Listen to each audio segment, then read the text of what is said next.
Yo. Welcome in, man. Welcome in. Today is December the 16th, 2022.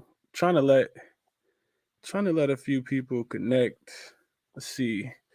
Get a few people in here, then we'll go ahead and get started, man. Running a little late. Trying to make sure Twitter Spaces was working. Thought we was gonna have to go through an alternate route. So I'm gonna just kind of give it a few seconds, let people join that want to be here. And we'll take off from there. What up, man, Stony?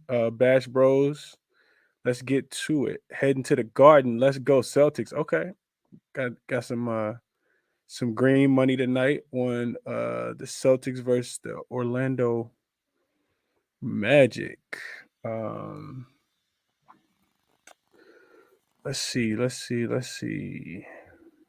What up, Frank Zachariah? Appreciate y'all for being here, man. Hit that like button for me if you guys can. Finesse, my guy, Yvonne in the chat. Mitch in the chat. My guy Alex in the chat. Some sharp minds. Matt, shout out to Matt. Josh. We're gonna get started in just a second. Few minutes late today. Didn't think Twitter Spaces was working again. Thought we was gonna have to do something different, man. Thought we was gonna have to reroute the crowd, but we I think we good. So like I said, I'm gonna give it just a few seconds, and then we'll go ahead and jump into it.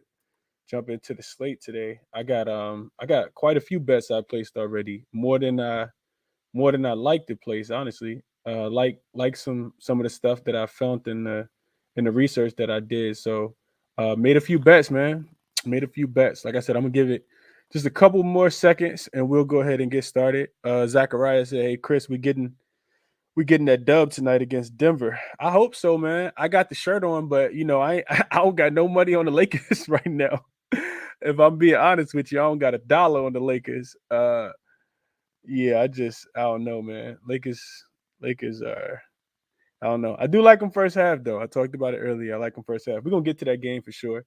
Let's go ahead and get started, man. I know some people probably not here that want to be here, but they'll make their way to the room, and we'll go ahead and get started. So, real quick, before we get started, as always, hit the like button for me if you guys can, retweet the show, all that good stuff. Um, real quick recap of yesterday. Yesterday was a pretty good day. I'm glad I added the Josh Hart play late that cashed. Um, two plays in the Memphis game. I was on Memphis. I was scared to take the point and a half. Took the money line, even though I didn't need to do that. Absolute smackdown yesterday. But I lost the under. I was on the under as well. Lost the under. So 1-1 in that game. Gave out the Josh Hart play as an exclusive chalkboard play. Over 18 and a half. Well, over 19 and a half. Over 18 and a half. Over 19 and a half. Both of those cashed really, really easily. If anybody laddered them, you cashed as well. I think he finished with 28, 29 that game with the overtime. Like this points a lot. So 2-1 day yesterday, coming off of 5-2 or 6-2 day the day before. So pretty good week overall. I think every day has been either uh either breaking even or positive. So no negative days throughout the week, which is a good feeling. So let's try to keep it going today, man. Let's talk about what we got on the card for today. So I want to pull up just to make sure I'm not missing anything. I got 1, 2, 3, 4, 5, 6, 7, 8. I got 8 bets that I in place right now. I think I'm gonna give all of them to y'all too. So let's get into it, man. Let's get into what Chris got going on, man. It's definitely a high volume day for me.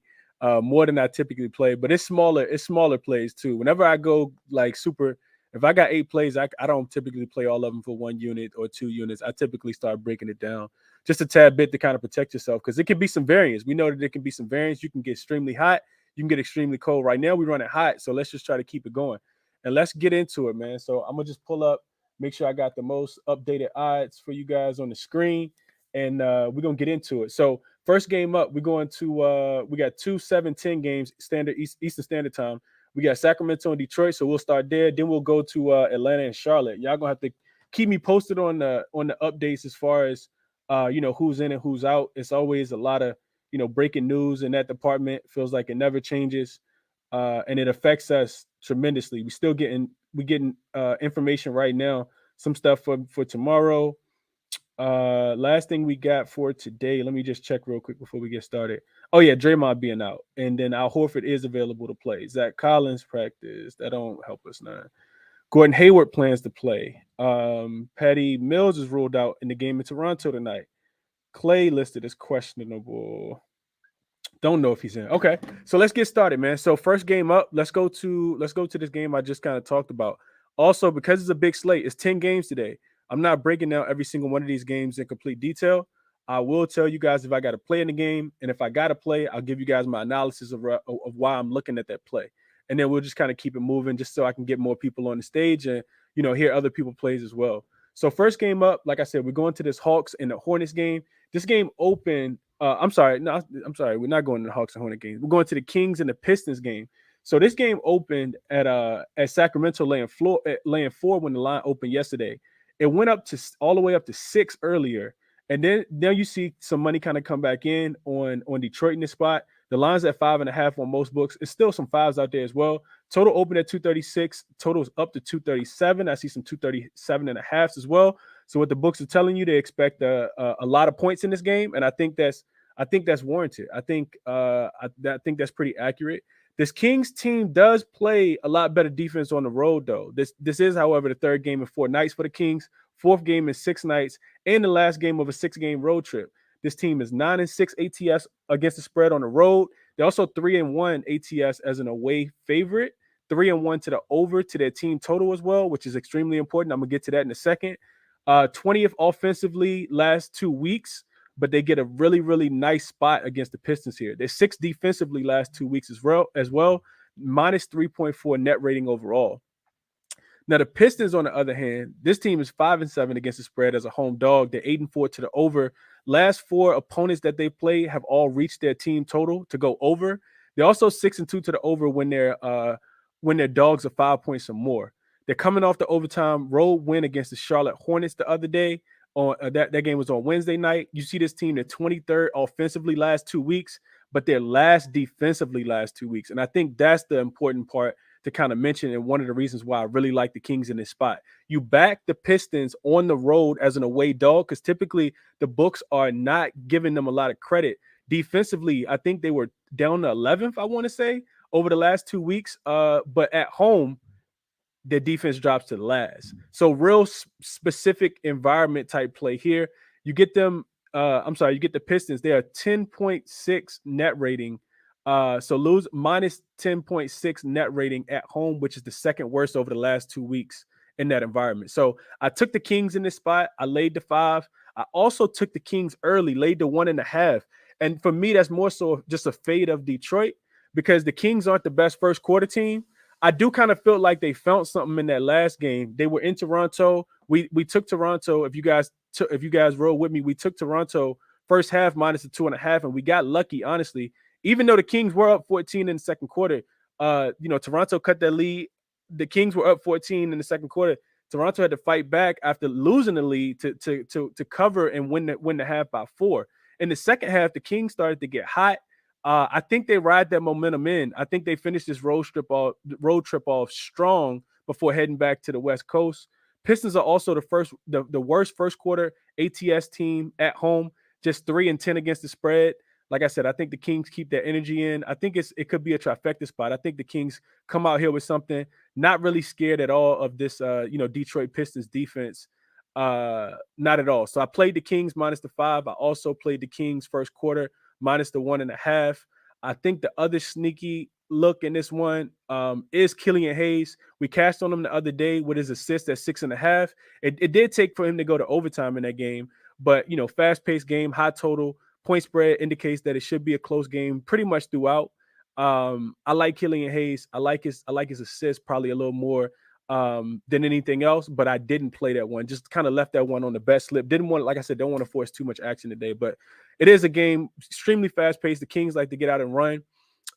Might be a little tired. Like I said, third game in 4 nights, fourth game in 6 nights. So I could see Killian Hayes going over his 6.5 assists. So didn't play that one officially, but Kings minus 5, Kings minus 1.5 in the first quarter. Next game, this Pacers. Let's see. Now, the Hawks and the Hornets game is the other early game. So Hawks and the Hornets. This one actually opened with Atlanta being favored by 1, and then it quickly jumped to Charlotte being favored by 1. Total in this one has shot up from 233 all the way up to 240.5 points. It's one of the highest totals we've seen so far this year. So the books are telling you they don't anticipate a lot of defense to be played, and the total and it's shifted from. And we just got news. Gordon Hayward remains a game time decision, so that's not really news. We knew that already. You look at this game, and the point spread is shifted all the way to Charlotte being 3-point favorites, which is a tad bit scary because you don't want to back them as favorites. It's one of the reasons I talked about taking the Pistons the other day, because Charlotte should never be laying points. But you look at this Atlanta team, they're extremely, extremely beat up right now. No Clint Capella. John Collins is still out. DeJounte Murray is still out. So it's barbecue chicken, especially for the guards, right? You look at this Hawks team, they're struggling right now, 5-10 straight up. And against the spread on the road, just 3-7 straight up. Last 10, 5-5. Last 10 against the spread. This is the third game of a 3-game road trip. They haven't covered any of their last 3, but they did get the home. They did win at home against Chicago the other day. Defensively, they've taken a big step back without DeJounte Murray. I can only imagine that it gets worse without Clint Capella tonight. They're 23rd defensively last 2 weeks on the road, minus 8.4 net rating. They're also 18th offensively last 2 weeks on the road. So their offense hasn't been clicking. And a lot of that is, what I just talked about. They're shorthanded. You look at this Charlotte team, they should be motivated in this spot. They've lost 6 of their last 7, failed to cover 4 of their last 5, and failed to cover their last 4 and 5 of their last 8. So looking at this Hawks team, one of the things I looked at was, how do the Hawks do without DeJounte Murray? The Hawks are 4-0 to the over without DeJounte Murray, which is hence why we get such a high total. The opposing team has hit their point total every single game without DeJounte. So all 4 teams have scored whatever it is that they want against the Atlanta Hawks. I don't think that changes today, especially with LaMelo Ball being back, his second game back, getting a game underneath his belt. You look at this Hornets team with LaMelo specifically, because he hasn't played in that many games this year. They're 3-1 to the over with LaMelo, averaging about 119 points. So some kind of play on the total. I think the totals are they're inflated, but for good reason. I just kind of talked about how bad the Atlanta Hawks defense is. So in those 4 games that LaMelo has played this season, the Hornets are averaging 62 points in the first half in those 4 games. But they're averaging 52 points in the second half. So what I did was that, in conjunction with Atlanta being one of the worst road teams, Atlanta's only 4-11 against the spread in the first half in road games. Last 2 weeks on the road, they're minus 5.5, which is the 5th worst in the league in the first half. I think it's a turn-up spot for Charlotte, man. I do think it's a turn-up spot for Charlotte. I played Charlotte. Smaller play for me, but I played Charlotte first half specifically because I don't trust them throughout the full game. I do want to fade Atlanta in some way, shape, or form without them having their defensive guys. I played Charlotte minus 1.5 in the first half. Minus 1.5 is what I played Charlotte in the first half. Also, hopefully Gordon Hayward gets ruled out, because I hadn't really thought about this look. But I also played LaMelo assists. LaMelo had 11 assists in his game in the first game back against a similar, bottom feeder type defense in the Detroit Pistons the other day. Detroit also, plays pretty terrible defensively. So I played LaMelo. I don't know how many potential assists he had. That game did go to overtime as well. I couldn't find the number said he only had 9 potential assists. It makes no sense because he finished with 11 assists. So you got to have more than you got to have more potential assists than the actual assists. So I don't know what the accurate number was, but if I had to guess, I would say it's probably close to 20 potential assists he had. He finished with 11. The books opened his line at 7.5. Absolutely love that spot. I play LaMelo assists all the way up to 12. I'm not encouraging you guys to play LaMelo assists all the way up to 12. I saw 12 at plus 700. I played it up to 12. And the reason why I did that was because I just see a lot of up and down the court.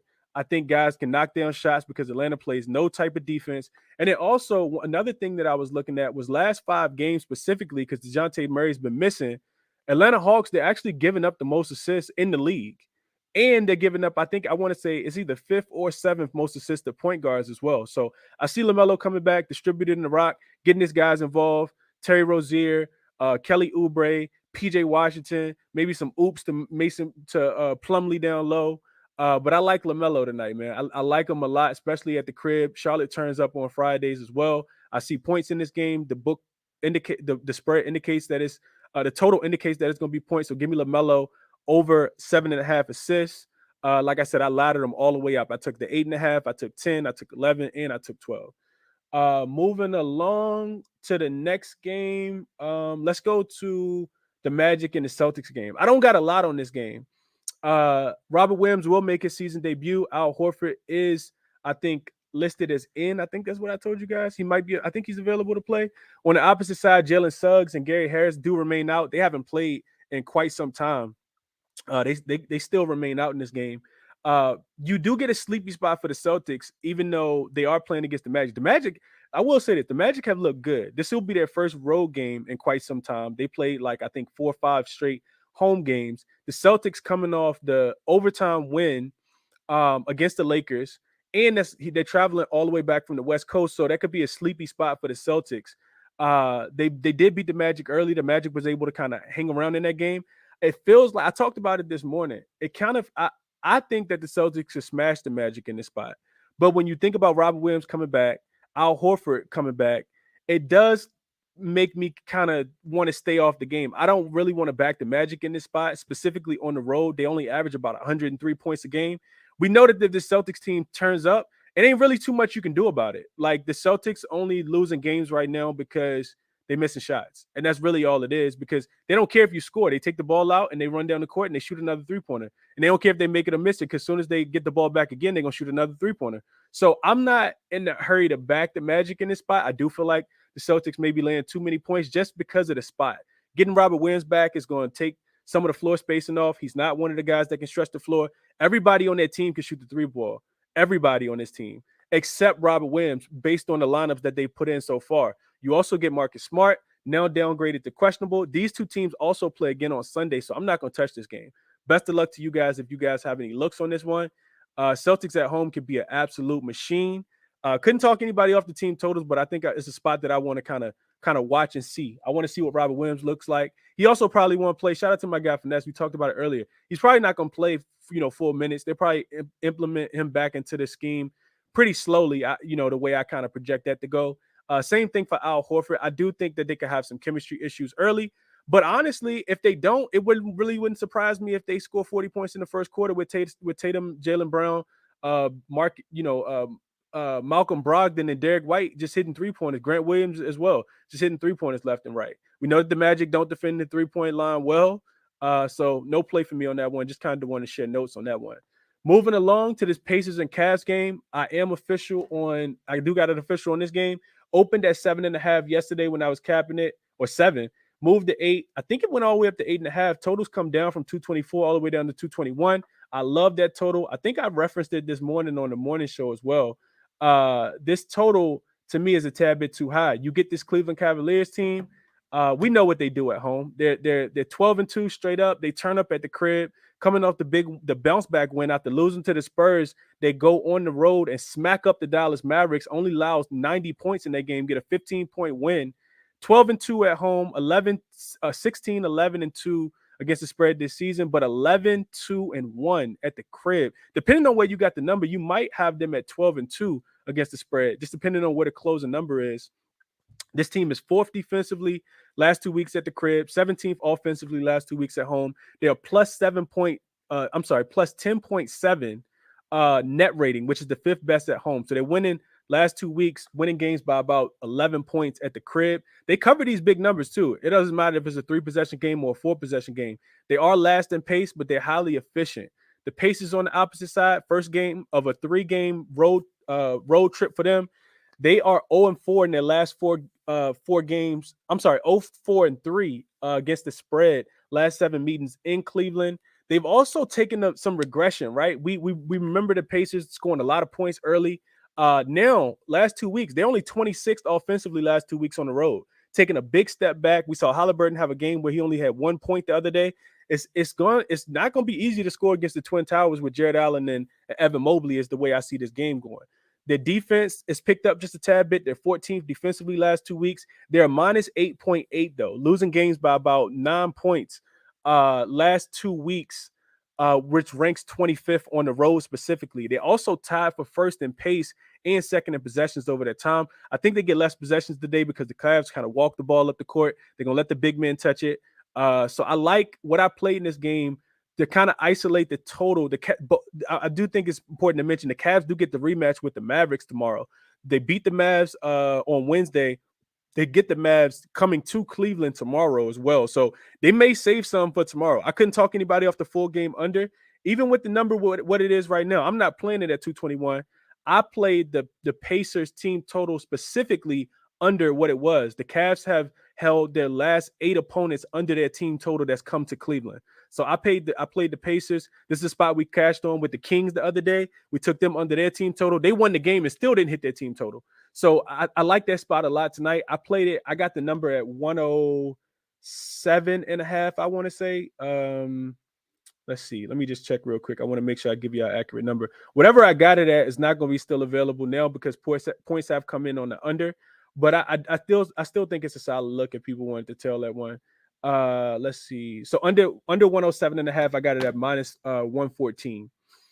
So that's what I got for you guys in that one. Also, I talked about it on the morning show. If you guys have books like FanDuel that'll allow you to play first quarter full game, I did take the play that I gave out in the morning show as well. It was the Cleveland Cavaliers first quarter match winner, right? So I got it at a minus 130 this morning. That line has moved. I'm pretty sure it's probably like a minus 150 now. Might even, I don't even know. I haven't even checked it recently, but we know what the Pacers do. They're 6-22 ATS in the first quarter so far this season. So I do feel like it's a spot you want to fade them in the first quarter. They covered the other day and messed the game up, messed the bet up for the Golden State Warriors, who gave up, a 9-point lead with 4 minutes left. But I do like fading the Pacers early in this game. I think the Cavs don't look ahead too much to tomorrow with that game against the Dallas Mavericks. I really like the Pacers to stay under, not even stay under their team total, because their team total is already low. But I like the Cavaliers to win the first quarter. So I just put those two things together. That's what the match winner thing is. And I played that. A lot more notes on this game. I'm not going to get into all of them. I also wanted to mention Jared Allen double-double. I think it's minus 130, minus 125, something like that. We know the Pacers give up a bunch of rebounds to centers. They get absolutely smoked on the rebounding end. It doesn't matter if they have Miles Turner in or not. I think Jared Allen and Evan Mobley absolutely have a field day today. Jared Allen double-double is also in play for this game. Something that I have sitting in my best slip. I don't want to put 3 bets in the same game, so I'm probably not going to – I'm not going to make that one official, but couldn't talk anybody off of that look. Warriors and the 76ers, the next game. Real quick on this one, I don't have a lot. We know that the Warriors are decimated with injuries now. Steph's going to be out for about a month. No Wiggins.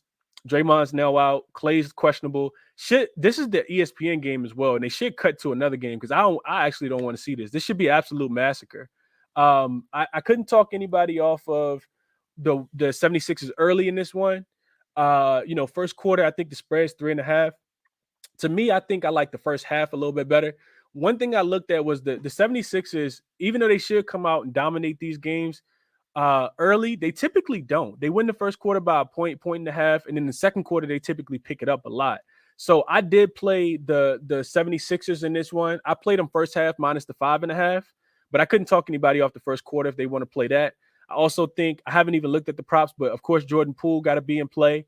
He's the only scorer, almost that they have. Guys like Kuminga, guys like Dante DiVincenzo have to be in play as well. Don't know if Embiid will need his numbers in this spot specifically because it should be a bloodbath tonight. They should absolutely wax the floor with these guys. So spread opened at 7.5 all the way up to 10 now. Total come down from 225 all the way to 220 as well. 76ers team under is something I think you could look at as well, but I don't want to spend too much time on that game, man. Next game, the Nets and the Raptors, also another really funky game. Nets have lost 3 times the Raptors have lost 3 times to the Nets already this season. So triple revenge game for the Toronto Raptors, who are at home. They've lost one of those games at home, lost 2 times in Brooklyn already. I think Seth is in. Royce is not on the injury report. Patty Mills is listed as out. I think he had a doubt. I think he was listed as doubtful when I handicapped it last night. I think he's ruled out now with an illness. So this game is interesting. I'm not going to play this game just because I think there's other spots on the board. The Raptors at some point have to get it together. I don't know if they get it together against a high-scoring team like the Brooklyn Nets, who are absolutely on a roll right now. in Toronto without OG Anunoby. That's the big key for me. OG hasn't played the last few games for the Toronto Raptors, and they haven't looked like the best version of themselves. They let the Kings on the second night of a back-to-back and the third game in 4 nights come in there and absolutely just go crazy. Now you got to guard KD and Kyrie. And OG typically is the guy that guards KD.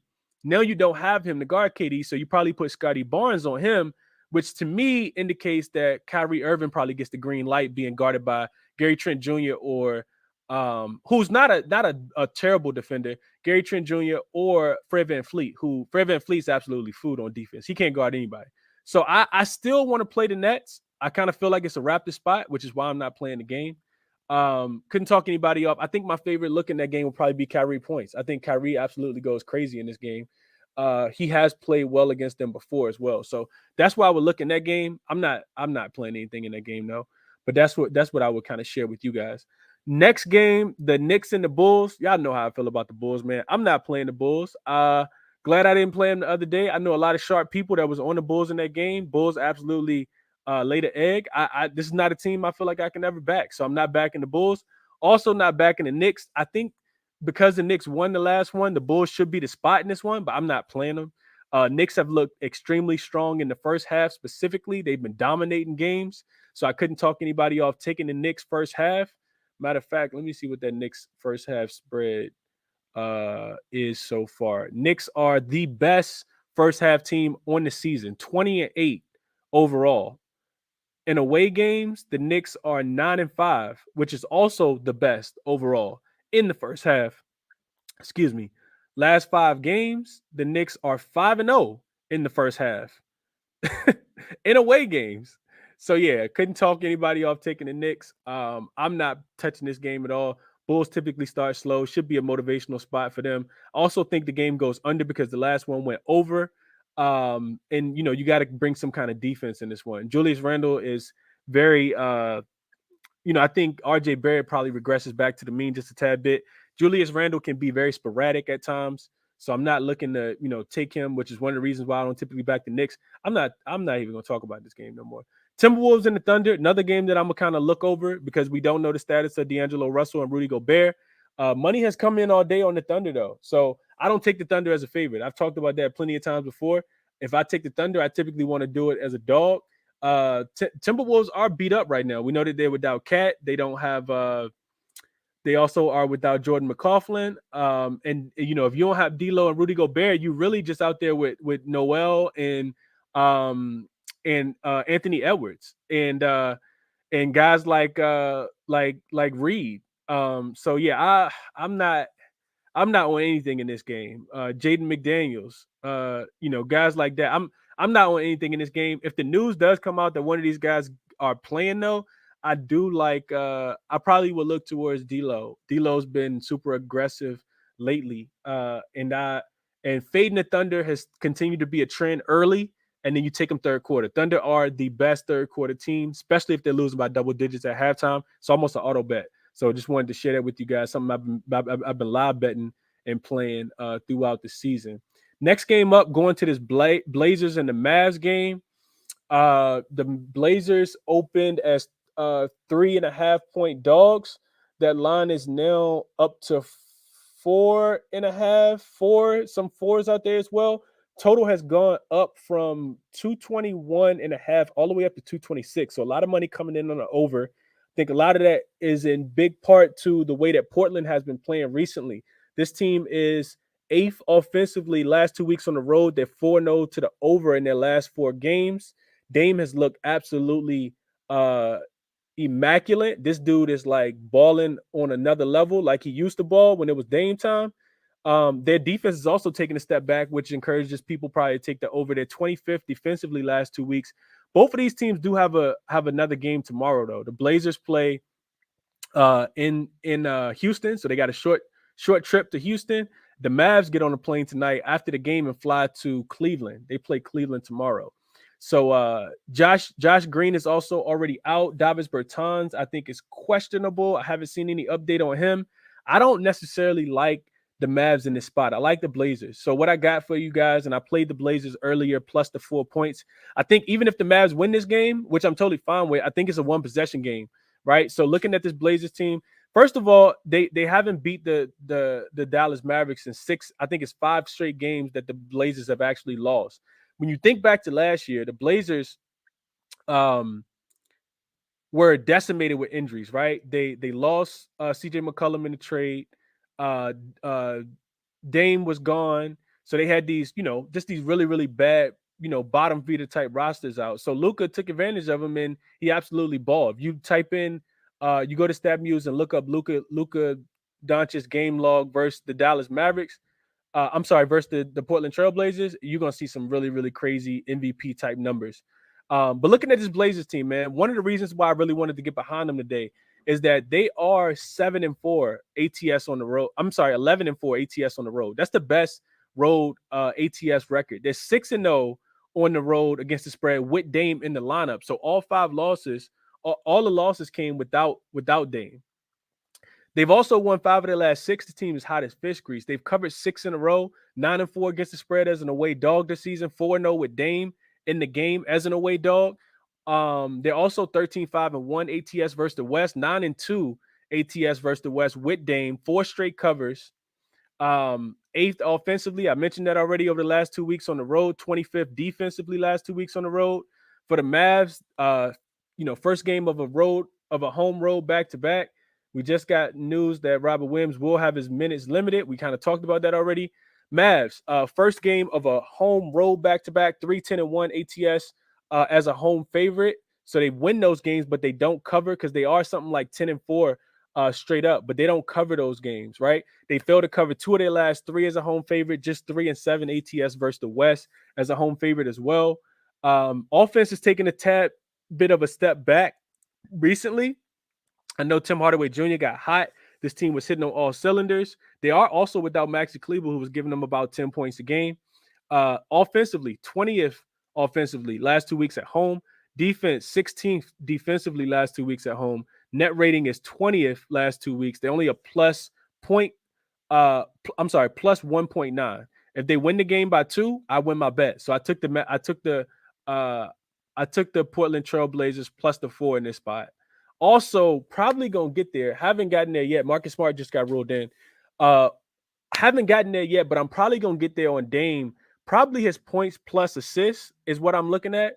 Just because he has the ball in his hands so much that he's going to impact the game either through scoring and passing. I also think it could be a shootout. Him and Luka could go back and forth and back and forth. I think a long shot. I typically don't get these out, but if you put something on Dame to score 35 with Luka to score 35, I think you get some pretty nice odds. So that's be something I look at. Little play money could bring you a couple Christmas presents if you hit a bet like that. And then last game on the board, Nuggets and the Lakers. So Lakers opened in this one as 1-point home dogs. Second game back home off the East Coast trip. And you can see they were kind of slouchy in that first game, man. Looking like, and they were also playing against Boston. So all credit to Boston as well. Got smacked up in the first quarter and second half. Spread opened at 1 in favor of Denver. It went up to 1.5. Still some 1.5s out there as well. Looked like it's coming back down to 1. Total in this one opened at 237. It's up to 238 at some places. 230. Yeah, just 238. Some 238, some 227, 237.5. This is a really, really high total.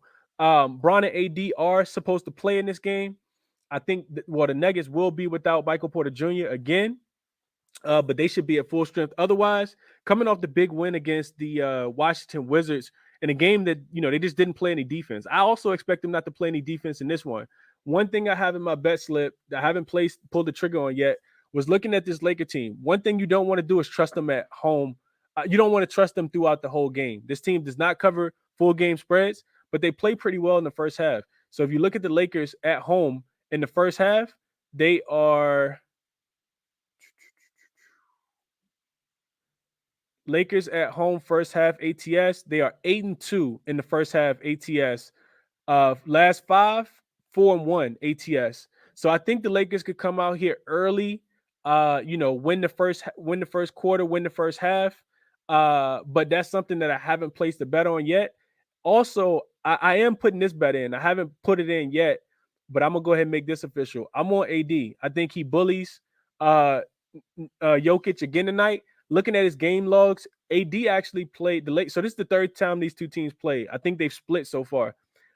AD was bullying Jokic the first two times he played, and this was when he was holding his back after every possession. So I fully expect AD. I expect the offense to run through him. Coach Ham to give him the ball, from the beginning, often, frequently, and for AD to kind of dominate. I think AD points plus rebounds was sitting at 40. Let me get the number for you guys. Hold on. AD points plus rebounds is sitting at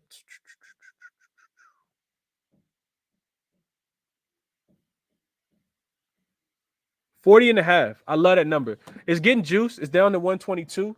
I love to get it at about minus 110, minus 115. But I think this is the game where AD comes out, dominates this team. You look at his game log. Let me just type it in real quick.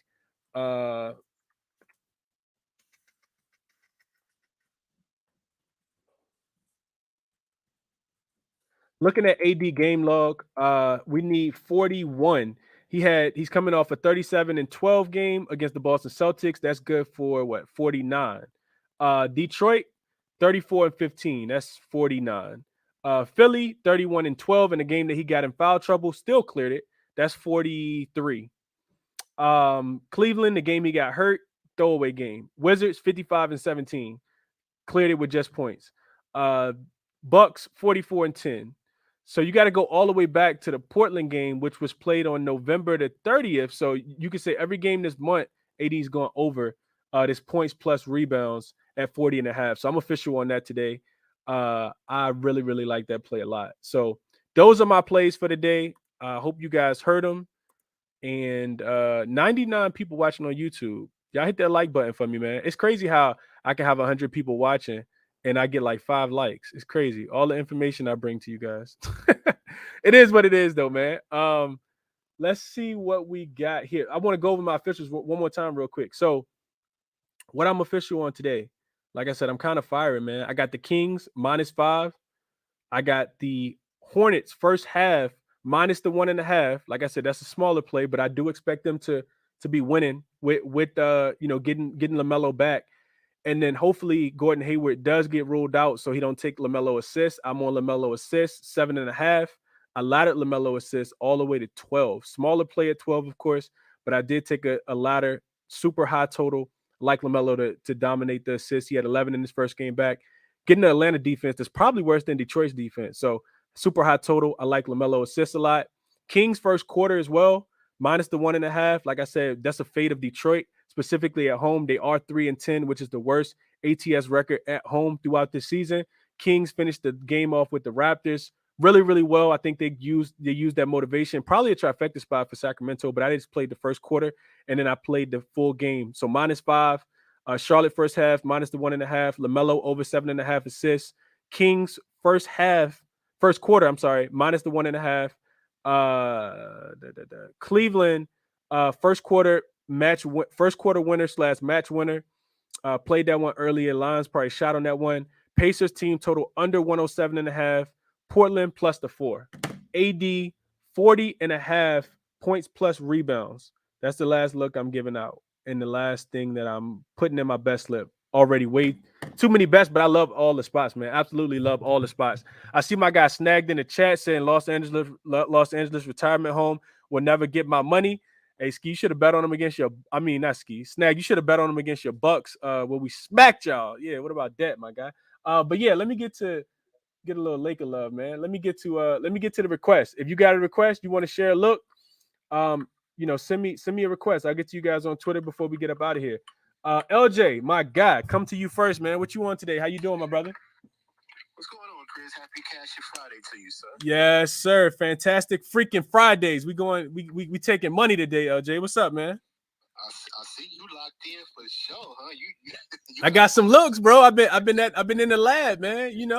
Like a mad scientist, LJ. Hey, I ain't mad at you though.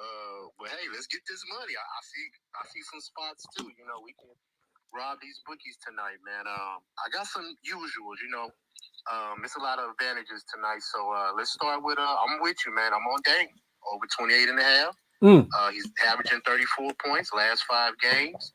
He's averaging 35 his last 8 games versus Dallas. I do believe. Yeah, I did the numbers on that. Last 8 games versus Dallas, he's averaging 35. And he, I don't know if you remember this, he had a 61 back in 2020 in Dallas. Okay. He plays very well in Dallas. He's averaging 29 in the 6 road games that they played so far. So my numbers say take Dame over 28.5. I like it.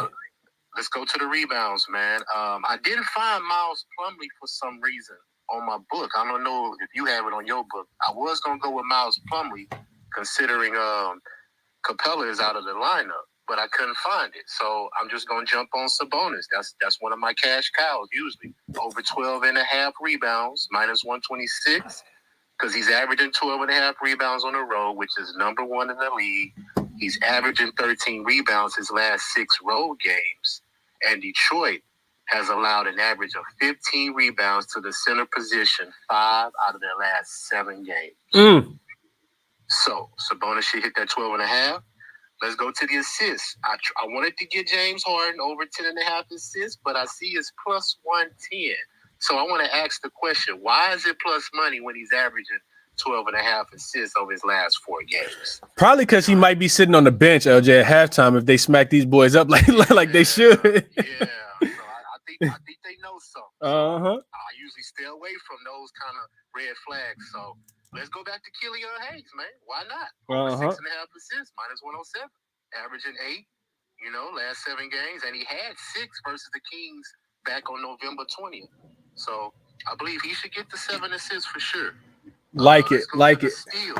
What was that? No, I said I like it, LJ. He actually in my best list too, bro. I don't think I'm gonna pull the trigger because I don't want to put too many things in, but he definitely on the short list. Yeah, for sure. I wanted to find Oubre steals, but I think they took it off because it's being cashed in every single game. These bookies is tired of losing money. So I found a sneaky one. Al Horford over a half a steal, minus 126, because we do know that Orlando allows the most steals to the center position. So let's take a shot on Al Horford. Half a steal, I think that's good money. And the last one, this is my best bet of the night. I got a lot of units on this. I don't want to say it on the show, but I got some units on this. Okay. Nick Claxton, Chris, over 2.5 blocks, plus 175. This has been an ATM machine for me all season so far. He's averaging 2.5 blocks his last 4 games. He's averaging 2 blocks on the road, averaging 3 blocks in the division, which is number 1 in the league, and he's averaging 3 blocks versus the conference games. And he averaged 3.5 blocks in the 3 games so far versus Toronto on the season, bro. So those are my 5, man. That's my starting 5 for you, Chris. Okay. Yes, sir. LJ, real quick before you drop down. I see Plumlee listed at 9.5 rebounds, minus 134. I know that's your number too, right? 9.5. Yeah, that's 9.5. He should hit that. Let me go jump on that real quick before they take it off. But I'm not making that one official because I put out the Sabonis. Absolutely. No, I like him. I like him, LJ. You always got some solid analysis, bro. I appreciate you doing your homework and all your contributions to the show, my guy. I hope you cash all of them as always. For sure. I hope you cash them too. So let's get this money. Yes, sir. Let's do it. Kick it to my guy Finesse with the new logo. He got the reef around his joint. What up, Finesse? It was good, bro. Yeah, I love Christmas, bro. Don't even get me started. Yeah, we talked earlier and on RC show. I'm with you on a couple of things. I like LaMelo assist with you. I also like Sacramento first quarter. Staying in the Sacramento game. Sorry, let me get to it. So I did a little 2-leg. Sabonis has been a wagon for me all year. They bumped his assist up, I think, a week or 2 ago. So I started taking this route. Instead, I took Killian Hayes, 5+ assists, and Sabonis, 6+ assists. That's minus 105 on DraftKings. Both guys averaging double-digit potential assists. Should be a very high-scoring game, indicative of the total. Should be a closer game too, indicative of the spread. So minus 105 on DraftKings, I think that's some really good value. I'm on Ben Simmons over 5.5 rebounds. Seems like a low number. came back from injuries, not playing a lot of minutes. I think he's averaging 23 minutes over his last 2 games. I expect that to tick up a little bit. I think Royce O'Neal is back today, who's another main rebounder, but he's still averaging double-digit potential rebounds in those limited minutes. And in those 2 games, he's converted 93% of those rebound chances, so that's just astronomical. So 5.5 rebounds could realistically cash in the first quarter, first half. I think he gets 25 plus minutes, which I think is going to be more than enough for him. That's minus 133 on Caesars. I'm on KD as well, over 1.5 threes. That's minus 128 on FanDuel when I locked it in. We talked about that one earlier. He's taken around 6 or 7 attempts per game over his last couple of games. I expect that to be the floor for him, if not maybe take more. I think the length of Toronto is going to be an issue. He's covered this in... Sorry, hold on 1 second. No, you good. Do your thing. I'm so fucking disorganized. You good, bro? Yeah, he's hit 8 of his last 10, 3 straight road games, and 16 in his last 18 versus Toronto. And I think that just speaks, again, that's through many, many years, but I think that just speaks to Toronto defensively.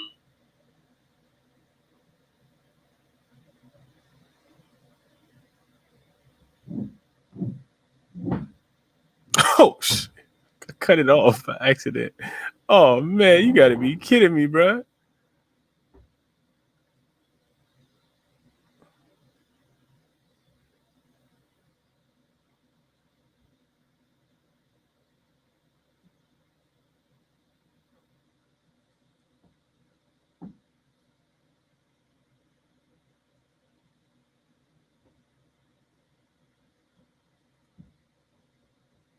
Yo, my fault. My fault. I hit the wrong button on my opposite phone trying to log into my other account. Oh, man. My fault, man. I hit the wrong button if you guys are listening. Let me see if we can get Finesse back in here and get him to finish his analysis. I definitely hit the wrong button. My fault on that. Let's see.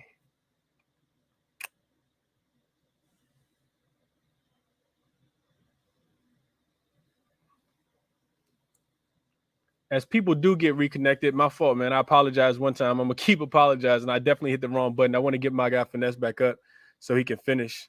Spaces is back open. Spaces back open. If you're watching and listening on YouTube, YBB said, I can't believe you like the Lakers today. I could see it, man. I could definitely see it. You like the Lakers, YBB, because the Nuggets don't play any defense, and the Lakers beat teams that don't play defense. You could argue that the Lakers got more offense than the Denver Nuggets as well. So I couldn't talk anybody off the Lakers today. I just got the shirt on. I'm not playing us, though. Not playing us. Just give me AD points plus rebounds at 40.5. Finesse was definitely spitting, Stoney. I messed him up, bro. Say you got to pay the premium for that. Hopefully my guy Finesse come back up, man. Let me shoot him a text message real quick.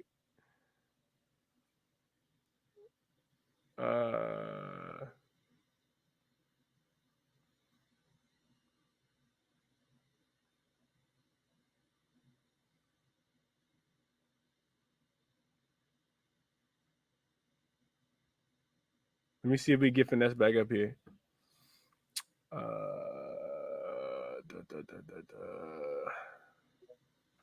Real quick, while we waiting for Finesse, let me go to Hustle. Finesse will probably be back in a second. But why he waiting? What up, Hustle? What's going on with you, Chris? I'm good, bro. How you doing?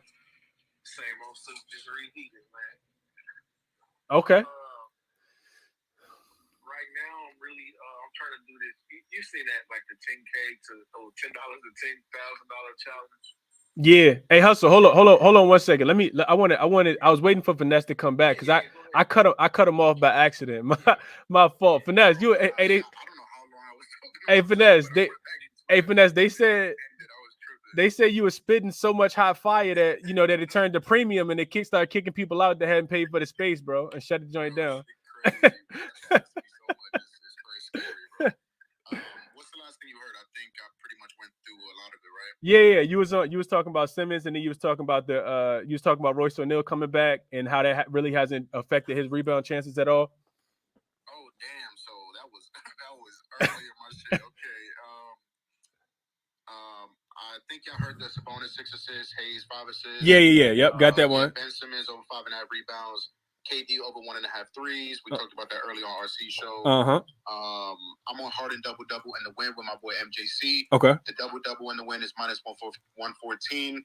The 10 assists in the win is minus 112. So I'll pay the extra two cent juice just in case he gets double-digit rebounds and not assists. Let me go through. Yeah, he has a double-double in 6 straight home games, 11 assists in 6 out of his last 7 wins, 11 assists in 4 straight home wins. We know what he does. His assists in both wins at home are crazy. He's their main distributor. We see a lot of times with important players on teams going down, guys on the bench coming up, and it's somehow being a competitive game. I don't think the game is that competitive, but I think it's competitive enough for these guys to play into the third, into the fourth quarter. Hopefully, National Blood Association has it late, but hopefully it stays close enough. A little bit of a risk, but I don't think enough of a risk. So I got a couple of leans. I'm looking at Tobias Harris rebounds. Haven't officially got there yet. And that's really it. LaMelo assists with you. Kings first quarter with you. Harden double-double in the win. Simmons rebounds. Sabonis 6+ assists. Killian Hayes 5+ assists. And KD threes. KD over 1.5 3. Okay. Hey, Vanessa got the sharp looks as always, man. Like I said, they say we had to shut it down from that. You were spitting too much hot fire, bro. My God, like the look. Hustle, let me kick it back to you, man. What's going on? You could jump right back in where you were at first. Yeah, man. I was just saying, man. I'm doing this, trying to do this challenge thing, man. $10 to 10K. 10K. Well, I'm starting with 100. I started with 100. Just trying to double my profits every day. You do that 10 times. Technically, that could be 100,000. So I'm just saying how far I can get in 10 days and see what I can do. Okay. But outside of that, I got Paolo for 19.5. Anytime he's under 20, I'm taking it because he's money pretty much 20 a game. Every game, no matter who they play, he's pretty much, I don't know if you call it stat pattern or what, but he's getting his 20, So at 19.5, I'm going to take that all day, every day. I got some leans to him also, like in AD's points for 30. He's at plus money, like plus 110. I know, it's Denver. He's going to get Joker, but, I'll take that for AD all day. I also like Luka 30. DeRozan 30 and Dame 30. I like that as a parlay. That's another lean. But official, I'm gonna just go with that Paolo, man. Get Paolo out, man. Paolo over 19.5. I do think that, I know that's your guy, Hustle. I do think that the 19.5 number is probably it. It is probably a tad too low because when he missed at 20.5, it's typically at 20. He typically land right on 20. So I do think that's a pretty sneaky look, bro. Because I hadn't been looking at Paolo. I like that. I like that look, bro. Yeah. Just like the last game, they had us over at 20.5. But if you look at every single game against the Hawks, he scored 20 even all 3 times. So a lot of people got hooked on that because of that 20.5, which he could have got. But 20, he's good for at least 20. So I'll take that all day. Yeah, I like it. I do like that one a lot, bro. Appreciate you sharing that too. Let me get to my guy Bookie real quick. I do feel like Hustle, listening to you talk, Hustle does kind of make me feel like this could be a Stars Will Be Stars type night where we could put a couple guys together. As long as we could, avoid a blowout, maybe a little tenth of a unit, That's what I was going to ask you as well. Where do you see the blowout possibility? Because when I'm looking at these games, it's games that you don't really think is going to be a blowout. So if you were to just at least bet a band, like, on FanDuel, they got the 11+, that's usually really good plus money. So if we can single out sometimes the games that it's like, okay, this got blowout potential, this got blowout potential, that's usually, a good bet for games like that. Like, I didn't really think that Memphis was going to blow out Milwaukee like that. I thought it was going to be a close game. I thought Memphis was going to get it, but I didn't think they were going to blow them out like that. Yeah, I don't think anybody kind of saw that one coming. I don't know nobody that had that ticket in their pocket, so I'm with you on that one. I think one thing to think about. So you know what? Let's come back to that because we can do the Stars Will Be Stars parlay and that at the same time. Let me get to Bookie real quick. I'm gonna write that down though. We'll come back to that. What up, Bookie? What up, bro? Nah, I like that Stars Will Be Stars look though. Like you said, the Luka and Dame both 30. Uh-huh. Honestly, Paulo in there too with the 20 plus. That probably would not be a bad look. Yeah. Okay. And B, I'm sorry to cut it, but B too. And B in 30. Yeah, he could be on the 30 club as well. What you got, Bookie? What you say? I said, what you got? Oh yeah, I'm on. So I split up 1.5 on Claxton tonight against Toronto. I put 1 unit on the 8+ points, 8+ rebounds, plus 105. 0.3 unit on double plus 300. 0.2 unit on 12+ points, 9+ rebounds, plus 340. Claxton averaging 16 points on 9 field goal attempts with 10.7 boards in 32 minutes in 3 games versus Toronto this season, compared to his 11.7 points on 7.2 field goal attempts with 8.7 rebounds in only 28 minutes this season. In 3 games versus Toronto, he averages 15.7 rebound chances with the shortest rebound distance of all players in the rotation. Over the last 12 games, Toronto has the 4th fewest 3-point attempts per game, and Brooklyn is allowing the 5th fewest 3-point attempts per game. Less line rebounds equals more rebound chances for those guys who have the shorter rebound distance. Over the last 30 days, Toronto allows the 10th most rebounds per game to centers. And since November, some big men are having some big rebounding games. Sabonis with 20 last game, I was on that. Bamba with 9 and 23 minutes. Bamba with 13 and 17 minutes. Valanciunas with 13 and 26. Mobley with 15. Claxton with 12. Capella with 14. And Collins with 11 in the same game. And then Vucevic with 12 and 13 in back-to-back games. Toronto also allows the 10th most points per game to centers per 48 minutes over the last 30 days. With Nick Nurse keyed in on eliminating KD and Kyrie, obviously, it makes sense why Claxton sees that uptick in scoring. So I really like that tonight. Okay. A little double for Claxton. Okay. Best of luck to you, Bookie. Best of luck to you. Hope you cash it for sure. Kick it to my guy, Vaughn. What up, Vaughn? Yeah, what's good, bro? You hear me good? Yeah, you good? All right, man. So I don't got a whole lot. Very few official plays. I'm on Sacramento first quarter. Did my research after listening to the morning show, so I'm riding with you on that one. Paolo assists at 3.5. He's hit this line in 7 of his last 10. Let's see, we got Boston who are allowing the 2nd fewest assists, 7th best defense versus power forwards, but still allowing a few, I think about 7 or 8 assists per game to that position. So we rolling with that tonight. Let's see. Plumlee rebounds as well at 10.5 for plus money. Okongwu rebounds at 10.5.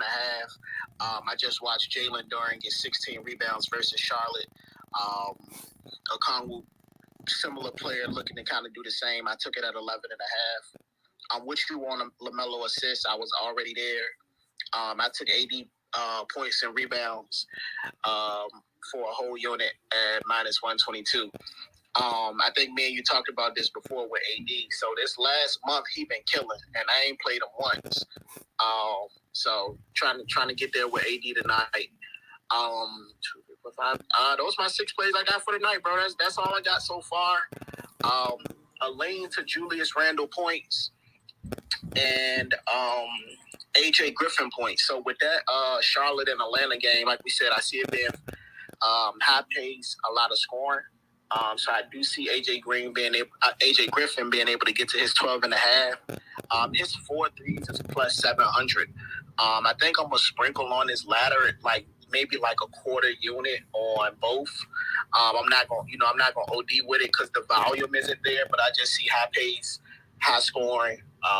Just taking kind of a bit of a long shot on somebody. I will also get there with Jalen Duren rebounds if they ever get released. Last game they played was today Friday. This was Wednesday. I was only able to find his rebounds on DraftKings, so just waiting on that to be released. He had 10 at halftime. So that's all we on so far tonight, bro. Not looking to do a whole lot. For some reason, they've been super busy, so I haven't had a chance to, cap as much as I would like to. So I just started looking for tomorrow's shit because I already knew I was behind on the day. 2-0 yesterday, basketball plays, Clarkson and Green points. Couple ladders hit Wednesday, so up a couple units. Starting to see the board pretty clear. Just hoping to keep the good luck going. Absolutely. You do the work, trying to keep all that going for sure, Vaughn. Best of luck to you tonight, bro. I hope you cash them. We just got news that Gary Trent Jr. is ruled out with a quad injury. Man, that makes you gotta like Brooklyn even more, even though the point spread is still kind of small. Dang, that's crazy. What up, Von? I took Jordan Poole points. I don't have it on Discord yet, but Jordan Poole points, I got it at 21.5 as soon as it's released. For some reason, bro, I don't see this game being that much of a blowout for some reason. I don't know why, but I kind of see Golden State wanting to play, their young guys wanting to play better than they have been playing. I think their young guys kind of looking to come out and prove a point that we not as bad as they've been portrayed to be played. I know it was a lot of talk earlier in the season about Wiseman, Kuminga, just some guys that they thought should be further along. I think some of those guys play tonight. I seen Wiseman was called up to play tonight. I see Golden State coming out with a little bit of fight. I do see them losing the game, but I just see them having a little bit of fight. I don't think it's going to be as bad as people think it'll end up being. Enough for Von for Embiid to have to get 30. That's the thing, bro. So the way that Doc Rivers plays Embiid, he takes him out in the third, and he bring him back with like 6 minutes left in the fourth. And it happened the other night. I played Embiid points. Embiid came in for one possession, got a bucket, came right back out because I think by that time, like, if they were already up by 15. Yeah, they conceded. That was the game against the Kings, where the Kings had to play against Toronto the second night of a back-to-back, right? Yeah, so I wouldn't play Embiid points because I just don't know if he needs to be there. I just don't see this game being a 20, 25-point game. I would probably take, if I could do something, I would probably do Joel points at 30 or 28, maybe do him at like 9 rebounds and do Harden assists at like 8, maybe 8 or 9. Put that together for some plus money? Yeah, try to put that together, get maybe like plus 100, minus 105, something like that. Yeah. That way, if it is a blowout, you're not mad at it, and you still have a chance to hit your lines. And so you need 3 things to happen, but it's 3 things that's possible, even in a blowout. Right. No, I like that look, Von. I like that. I like dumbing it down too. Okay. Parlay Poppy, kick it to you. What's going on, man? How you doing? Hey, what's up, man? Can you hear me? Yes, sir. You good? All right, I got 3 plays. Yesterday I went 1-1 for Caleb Martin Cash at the 11.5. Oh yeah, you gave out the role players, right? Yeah. What was who was the other one? Who's the other one you gave out? Javon Carter, but that was a blowout. So, Javon Carter, yeah, that was a blowout. Okay. Yeah. Today I got 2 plays. I'm on Jared Allen, his rebounds against Pacers. 10.5. I caught it at plus 100. We know Pacers give up rebounds to the bigs. That should be a easy thing for him to grab. Especially he should be out there on the floor, especially with Miles Turner out there. I'm also on Debo. Excuse me. Also on Debo. DeMar DeRozan has points. 4 out of his last 5, he covered the lines at 26.5. I got it at minus 110, especially against the Knicks. Last 4 times he played the Knicks, he hit over 30 in each game. And then I also had a little parlay. I know you was talking about the stars to be stars. I had kind of built one out earlier today. What you got? I got KD 25, Jaylen Brown 25, Mitchell 25, Lillard 25, and Brown 25. Why you do Jaylen Brown 25 instead of doing something with Tatum? I'm just curious. Because Tatum, like how you always be saying, they're going against Orlando, so Tatum might not have to have 30 to beat Orlando. Mm-hmm. Whereas as far as we know, Jaylen Brown could be a little bit more aggressive than Tatum. Tatum can play the facilitator role sometimes and kick out, and we know Jaylen Brown, he got the knack to kind of go for his. I feel like he got more of a dog in him than Tatum do. Okay, I like that. I like the analysis. So you got KD, you got JB. Who else you said? Donovan Mitchell, D. Mitch, Lillard, and Brown for 25. Lillard and okay, so and Brown. LeBron. Oh, LeBron. Okay, LeBron. Okay, I thought you said the Brown. Okay, and Bron. So KD, JB, D. Mitch, Dame, and then LeBron, all at 25. What's your odds on that? Plus 611. Okay. Plus 611. Okay. Hey, that's a solid one. That's a real solid one. Yeah, you should get there. I think you should get there. I don't know who gonna drop the ball for you on that one, but so, that's how it happened. I like that one though. I like that one a lot. Yeah, that's how I feel. Especially, only word I'm really worried about is the Jaylen Brown. But like I said, if he get out there early, like we know he do, he typically score a lot of points in the first half, and the Tatum kind of take over towards the end. But if he can get his points early, we should be good. If you take Jaylen Brown out, who would you replace him with? You thought about that? Would it be Fox in Detroit? Would it be Kyrie in Toronto? Would it be SGA against Minnesota? Maybe SGA. I really want to take Kyrie because I already got KD in there. Oh yeah, right. My fault. Yeah, you do got KD. Okay. And then who else did you say before SGA? I think I said Fox, De'Aaron Fox against Detroit. I can't. Me personally, I can't do Fox. I've been on Fox for the past couple games. I don't know what's been going on with him. Yeah, he had the foot injury, and he was out for a couple games, and he didn't play as great, but I think he done felt his footing a little bit. He played well against Toronto, which is a much better defense against this Detroit defense. I also kind of feel like I'm not going to take Fox. If people were looking at Fox, then you might want to use this as a reason to to take him. But to me, it kind of feels like this. You think about spots. Y'all know I cap these games like pretty much every single layer. The way I'm looking at this game, why Fox might be needed a little bit more than everybody else is because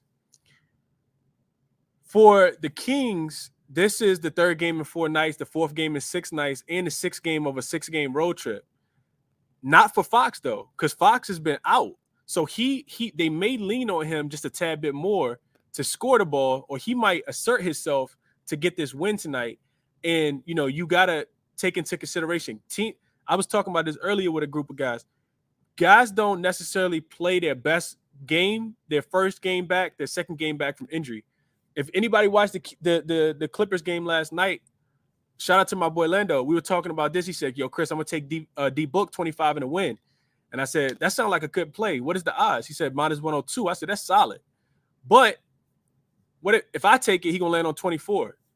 Devin Booker had 14 points last night. They still won the game by 16, right? So what I mean is like sometimes it takes a few games to kind of get yourself back into the swing of things. I think we saw that with De'Aaron Fox. I think we saw that with Dame when he came back from injury. So a lot of these guys, it ain't the first or second game might be a phase spot where you don't take them. But Fox then he got a few games underneath his belt. He played terrible in that game against Philly, but he looked really good against the Toronto Raptors, specifically in the second half, went crazy. I think he finished with 27. So not trying to talk you onto him, probably, but more so just wanted to kind of share that, that angle of not backing a player when they first game back, their second game back, more of a phase for him. Because if you took D Book to go under his 25.5 last night, you ain't even sweat. Miles Bridges, Mikal Bridges went crazy last night. So just wanted to mention that real quick. Anybody else got any requests? I love a parlay though. Love a parlay, bro. Appreciate it. And I know you saying the unders sometimes like on when they first coming back. It's just hard for me to get there because any given night D Book can go off. That's a fact. That's a fact. It's just hard to actually put the bet in. You're like, all right, I'm gonna take his unders, but I'm working on taking some unders, but I just can't get there. Yeah, no. I encourage people to take them only when I find the ones that I really, really like. One thing I think we targeted. I know me and Finesse was on this when the Golden State Warriors played the Dallas Mavericks. The guy that's guarding Luka, you take their under rebounds. So figure out who gonna guard Luka. It could be a live play. They're not gonna get rebounds because Luka gonna either shoot it or pass it every single time you get the ball, and you're not getting a lot of rebounds. So we cashed on Wiggins under 5.5 rebounds. He finished with 1 that game, and that's something that historically, kind of tends to go that way. Also, looking at teams on the third game in 4 nights, and to Hustle's point, you look at these teams that's in blowout. Like, how do you predict the blowout? A big part of it is, where are they? All right, is this a second game of a back-to-back? Is it a third and 4? Is it a 4th game in 6 nights? Is it a 5th game in 7 nights? Because 5th game and 7 nights typically turn into ones that are blowouts, right?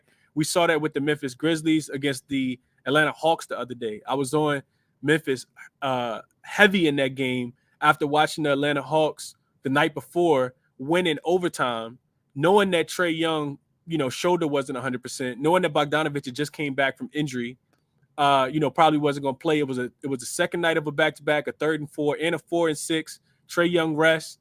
They absolutely smash the Atlanta Hawks. So that's what I mean. That's how you can kind of predict the blowout. I also think it's interesting to note that, I see people tweet it all the time that such and such got pulled. The coach didn't pull him back in, put him back in with 10 minutes left in the fourth quarter. They were down 17. That happens because teams have back-to-backs, right? So you don't want to exert too much in the second half from a coaching perspective. You're not going to leave your starter out there if y'all getting smacked up, even if y'all got potential to come back. So I think that's also something to note. I know a lot of sharp people who follow that as well, right? Second night of a back-to-back, you got to look ahead, right? That's when we see games typically go under, right? When you got that second night when it's the first leg of the back-to-back, but you got to get on that plane. So I'm not saying that Portland going to blow Dallas out tonight or Dallas going to blow Portland out tonight, but both of these teams are on, the first leg of a back-to-back. So it just interesting to kind of note. Atlanta, Charlotte, I don't think either of those teams play tomorrow. Denver, LA, I don't think either one of those teams play tomorrow. I don't know who else got a back-to-back, but I think the back-to-back is important to mention as far as blowout goes. And I think the spot, right, as far as, how many games have they played in said days, right? Those things are extremely important in trying to predict the blowout and really just trying to stay away from those games. Let me get Ben up real quick. And then if I don't got any more requests, I'm going to go ahead and shut it down. Ben, what's going on, my brother? Can you hear me? Yeah, how you doing? I'm good. Tobias just got listed as questionable. Ooh, that's interesting. That's okay. Because I'm on it, beats. That's great. What's up, man? What you got for us today? So I got 6 plays. I know we talked about a couple of them. I'm on Kyrie points tonight. Katie's really struggled against Toronto. I know people are saying OG's out. You can look at his splits with OG in and OG out. It's about the same against Toronto. When he's been with Brooklyn, he's only averaging 20.6 points per game against Toronto with OG out when he's played for Brooklyn over 7 games. Okay. Under his line at 5-7. I don't want to take Katie under. I'm not getting in that game. But Kyrie has been shooting way over this 23.5. He's been over the 23.5 for the last 5 versus Brooklyn. So with Gary Trent out too, that's like one less guard who can move around the perimeter with him. So I do like Kyrie tonight. I really, really like Russell Westbrook tonight. Cam and I have been DMing back and forth about this. He kind of turned me onto this trend, like just picking at guards going up against Jamal Murray. Russ also has very favorable splits at home with LeBron. If you do it specifically with LeBron versus without LeBron, he actually averages less points with LeBron out, which you think first glance, like with LeBron out, Russ is going to get the ball more. Like, I guess this is not how it's been working, With LeBron in this year at home, Russ is averaging 16 point something per game. Last 5 games at home with LeBron in, Russ is averaging 20. And Denver has given up the second most points to point guards last 7 games and last 15 games. So we get the we get the matchup we want, we get the environment we want, right? He's better at home than on the road, and we get the players in that we want for this guy to perform his best. I'm also on SGA points over the 30.5. Rudy Gobert just got rolled out too. Yeah. I was waiting for that one because now I'm definitely going to play Nas Green rebounds too because he had 18 last time when Rudy got ejected versus the Thunder. I was trying to play it live, Ben. It's so funny you said that. I was trying to play it live, and they never did post it. No, they knew you had him there too. Yeah. So I'm on SGA points. If you go through his game log, SGA, it's actually very predictable when he's going to do well versus when he's not. When he faces a team that has 2 rim protectors or an elite perimeter defender. So you say like an elite perimeter defender, for instance, like Toronto, or 2 rim protectors, right? So like Steven Adams or Jaren Jackson, or Jared Allen and Evan Mobley, right? Like teams who got 2 of them, or an elite perimeter defender. He usually goes under the 30. Right. The other day, the books moved SGA's points prop down to 27.5 against Miami. Miami's got Caleb Martin. He's a very good perimeter defender. He had went under. He finished at 27. They moved his number right back up to 30.5 today, which to me speaks to them having a pretty good feel for how SGA comes and goes. Minnesota is giving up the most points to point guards the last 7 games, the last 15 games, and full season. They have nobody who can guard him. There's not a single player on this roster that can stick with him. If D'Angelo Russell plays, we're going to get a slightly pain. You went out, Ben. If you could hear me.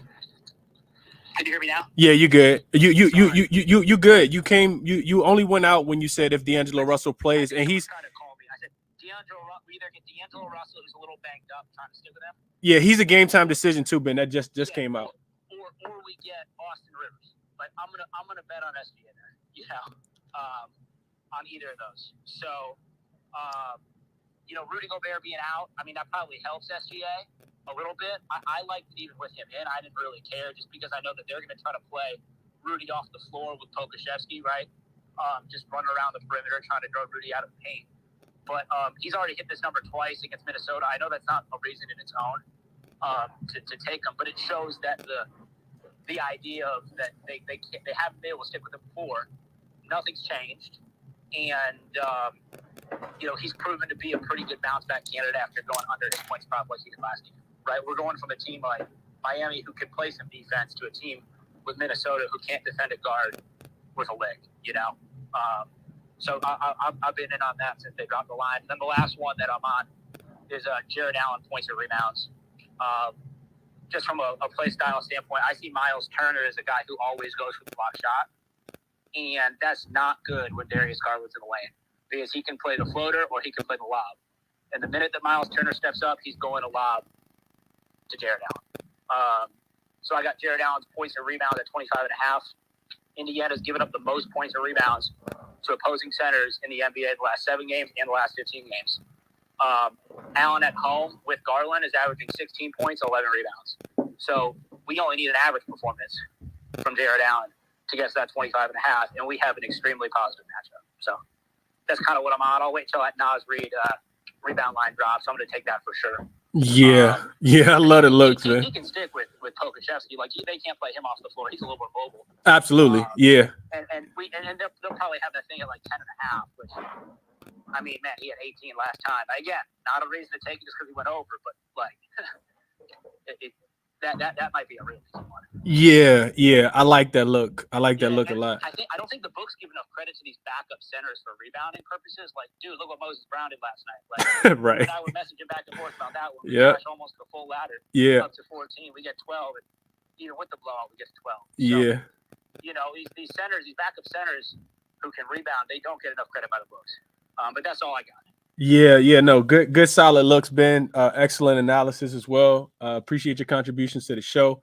Real quick, I did want to mention this. Shout out to Zachariah in the chat. He said the Mavs, the Cavs, the Blazers, and OKC all play tomorrow. So I knew that the Mavs and the Cavs play because they play each other, of course. And I knew the Blazers play as well. They play the Rockets tomorrow. OKC plays again tomorrow. They'll be at home again against the Memphis Grizzlies. So Memphis ended their homestand. They're laying 6.5 points right now. It's already up to 7. Memphis 7-point favorites tomorrow. SGA probably will draw a pretty good defender, a lot of paint protection. So it makes sense that he goes over tonight and probably goes under tomorrow. Second night of a back-to-back. I think it's also a 3rd and 4 because they just lost to the Miami Heat on Wednesday. So Wednesday, Thursday, Friday, Saturday. Or was that Thursday? Wednesday, Thursday, Friday, Saturday. Yeah, it might be a third game in 4 nights. So yeah, like the looks that Ben just shared a lot. Also appreciate you in the chat, Zachariah, for dropping that also. Anybody else got any plays real quick before we try to do this? Same game, not same game parlay. Stars will be stars parlay. Anybody else got any requests? Send them to me. I'll try to get you guys up real quick.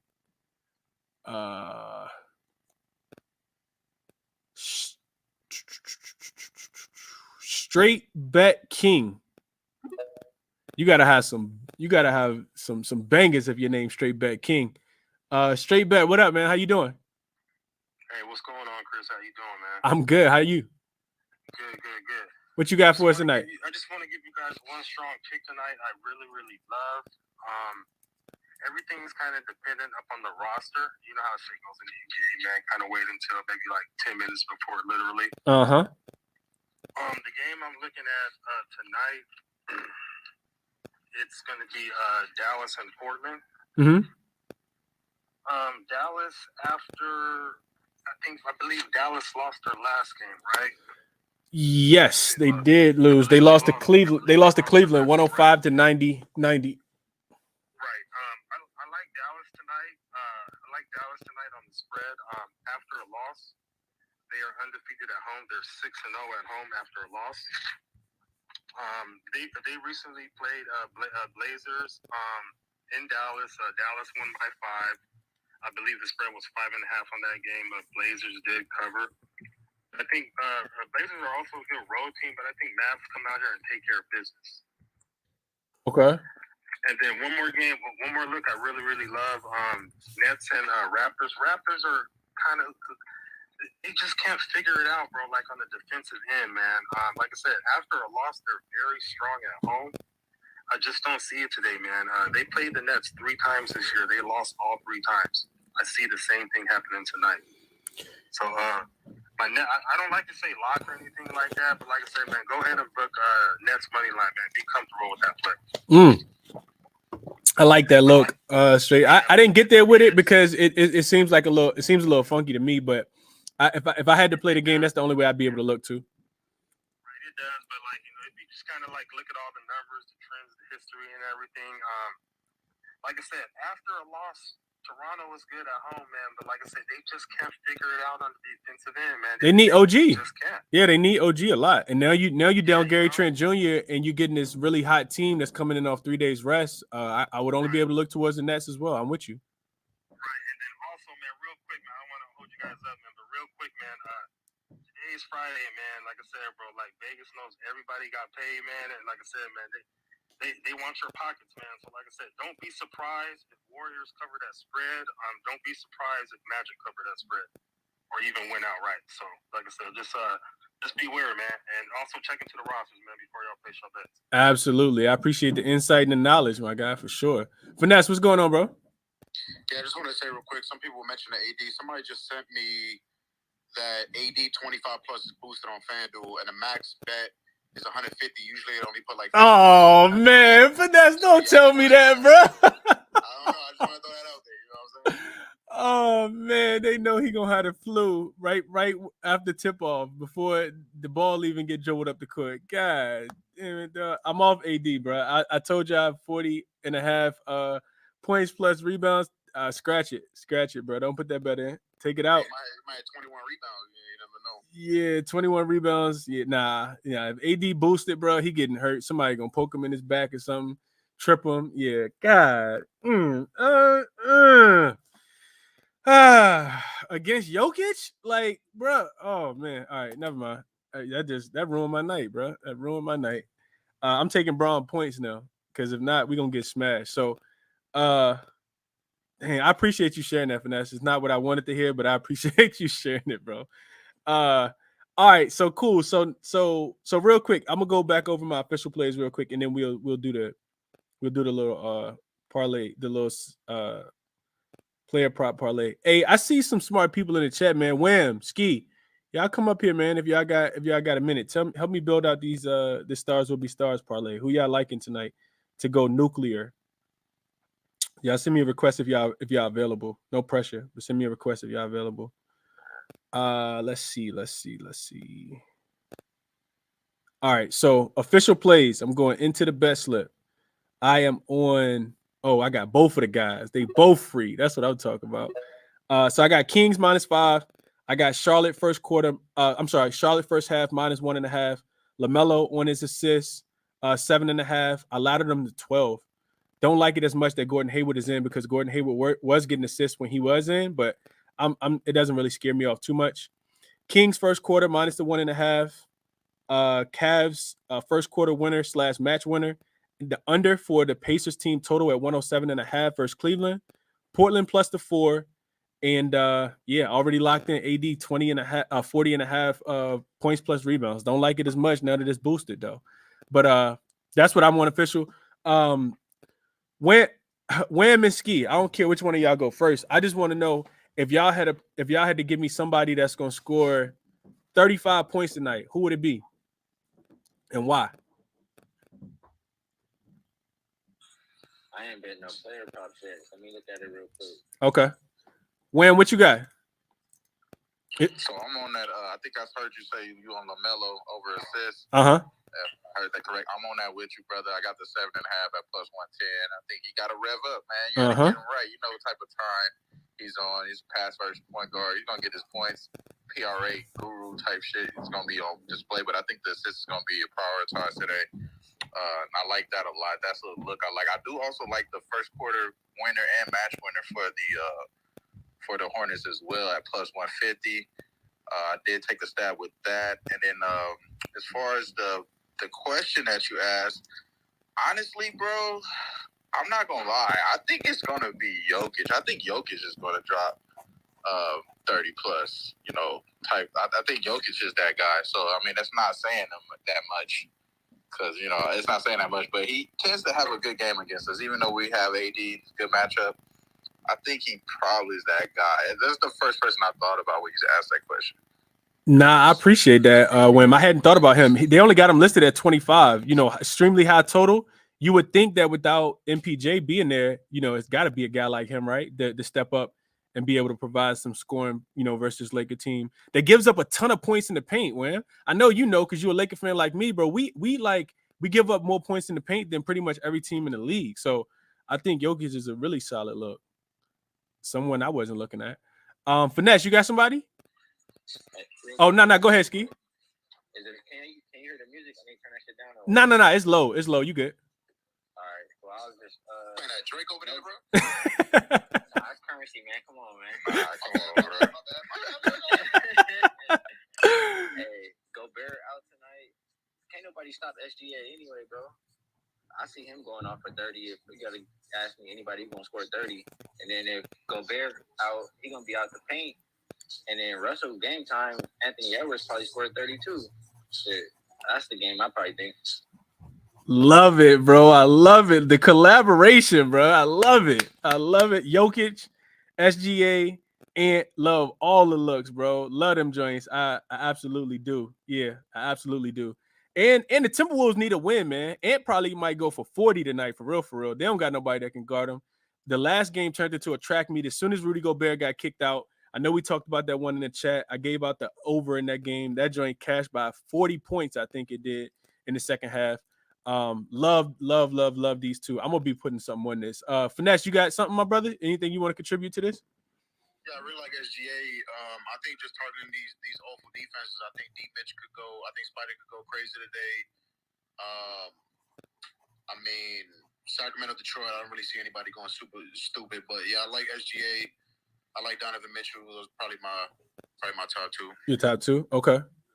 Vaughn, you got anybody you want to add to the list, bro?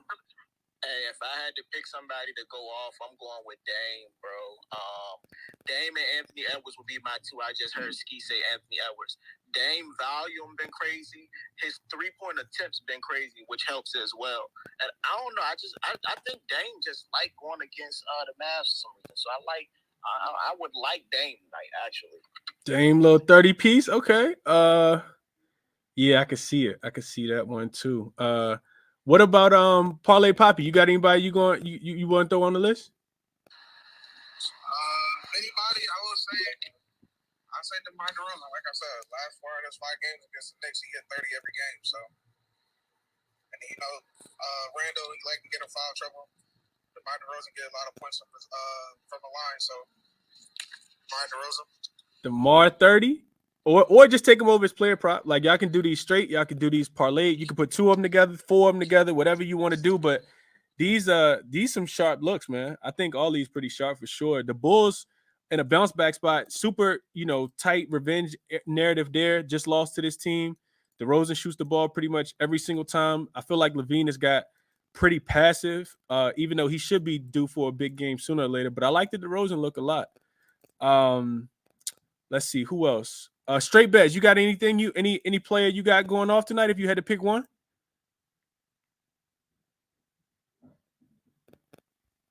If not, that's cool. Hustle, what you got? Yo, I wanted to say, Dame, last time they played the Mavs, he went off of 42. So you definitely got to put Dame on there. Dame, Luka. I mean, he got to keep up. If you got to keep up with Dame, then he got to get 30 plus, 35. Joker. I just looked up AD. This season, he haven't scored over like 23 against Denver. So yeah, we definitely got to leave him off. You got DeRozan could go. Yeah, Parlay Poppy just gave DeRozan. Yeah, DeRozan, Mitchell, and Embiid. And KD. I mean, if you gotta, and SGA. That's pretty much how it gotta be. Okay. And it's probably gonna be a great round robin too. Yeah, I was about to say, yeah, you could put these things in a round robin for sure, Hustle. If your book offers it, definitely put it in a round robin, bro. I appreciate y'all for contributing. This is sharp. I think it's sharp. I mean, the Philly does not blow teams out. I mean, when the last time they blew somebody out? They blew the Kings out the other day. Yeah, they did. That's game. What'd you say, Finesse? I thought Finesse was talking. Last game. Oh, last game, yeah. Yeah, they got that by dub. I give them that. But typically, the games that we think they're gonna blow somebody out will happen. They usually don't. So I definitely think Embiid gets his 30, 35, especially if Tobias is out. Come on, I mean, Harden not gonna put up. He's not gonna score more than Embiid. I did want to tap back in and ask you how you feel about Bol against Boston. I like Bobo a lot. Like I like him a lot. I mean they're gonna have to score some points to try to keep up. But yeah, I think I like Bobo. I think I like Bobo tonight. I'm not taking him though, but I think I like him. Yeah. I mean the Magic have won 4 straight. Of course they were all at home, but you know they on a 4 straight streak, and he's been hooping. But I just can't figure out the matchup. You know, him against what's his name at center. I mean, do you think he's gonna work him, or you think like Robert Williams? Yeah, Robert Williams. I Yeah. don't think nobody working Robert Williams, bro. Like I know it's his first game back, but I got to see what he looked like before I want to bet on the opposite guy. Yeah, I might have to stay. I'm actually gonna stick with Paolo, man. But I just found the alternate line for Bobo that I like over 9.5 points, minus 186. Yeah.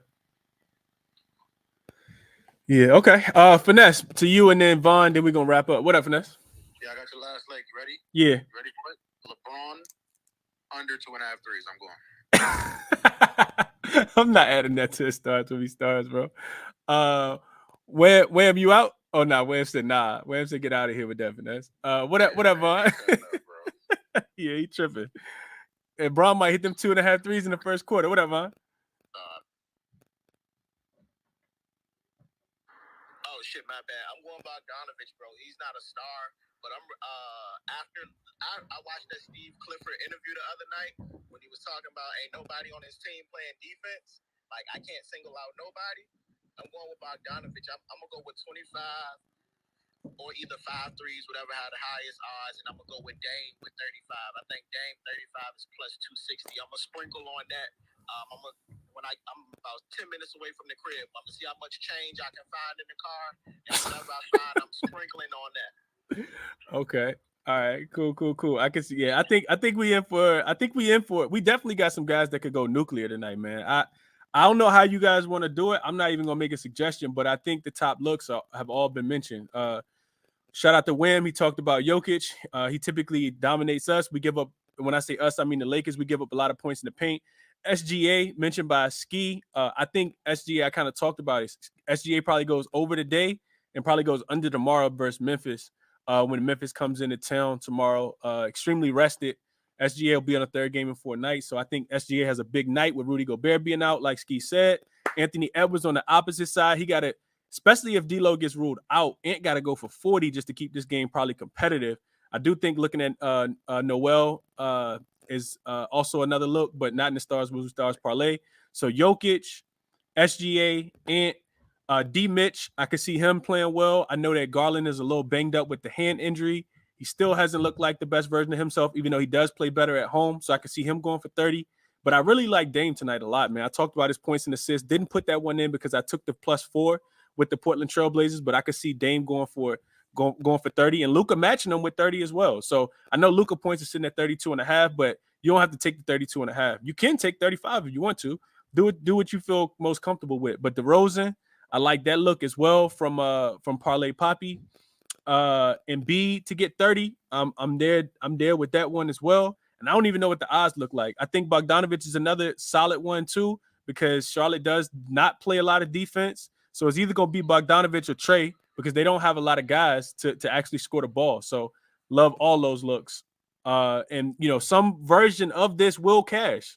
And just at me when it cash and send me $10 through Cash Apps. Like, nah, I'm messing with you. But best of luck to you guys tonight, man. I think we did a pretty good job. Been on for an hour and a half. Just trying to get some cash, man. We always trying to cash. Best of luck to you guys. We got some games tomorrow too. The weekends can be a little volatile. But we do have, what is that? 1, 2, 3, 4, 5, 6, 7. 7 games tomorrow. I haven't really looked too much at the slate, but 7 games tomorrow starting at 4:10 Eastern time. So do a show tomorrow as well. And we'll chop it up then, man. Best of luck to you guys tonight. I am out.